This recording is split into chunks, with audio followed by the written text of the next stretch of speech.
ହାଏ ସାଙ୍ଗମାନେ କେମିତି ଅଛନ୍ତି? ସବୁ ଭଲ ଅଛ ତ? ମୁଁ ଓଡ଼ିଶା ପିଲାଟେ ସାନୁ ଦେଖନ୍ତୁ ଏଇଟା ହେଉଛି ଆମ ରୁମ୍, ଏଇଟା ଆମ କିଚେନ୍, ଆଉ ଏଇଟା ମରଚ, ଆଳୁ, ବିନ୍ସ, ୟାରେ ଭେଜିଟେବୁଲ ବନା ହେଉଛି। ଏଇଟା ବି ଆଳୁ, ବିନ୍ସ, ପିଆଜ ଅଛି। ଏଇଠି ମୁଁ ଚିକେନ୍ କାଟେ, ଏଇଟା ମୋ ଜିନିଷ।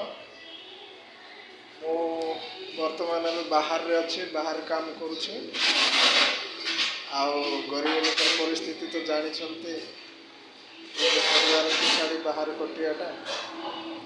ଏନେ ମୁଁ ଆପଣମାନଙ୍କୁ ମୋ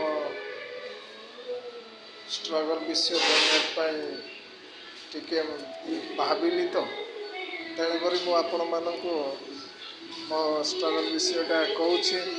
ଆପଣମାନେ ଭୁଲ ବୁଝିବେନି।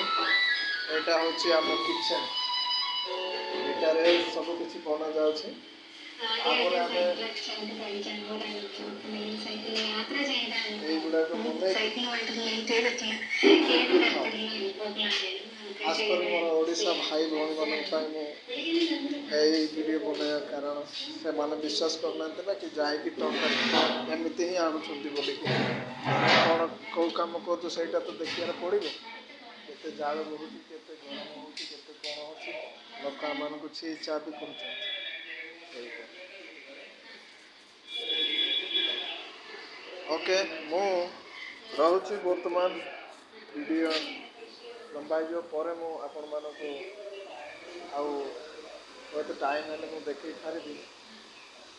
ଏଇଟାରେ ମୋର ଏତିକି ମୁଁ ରହୁଛି। ଯାହା କହିବାର ଭୁଲ ଥିଲେ ମୋତେ କ୍ଷମା କରିବେ। Okay, bye.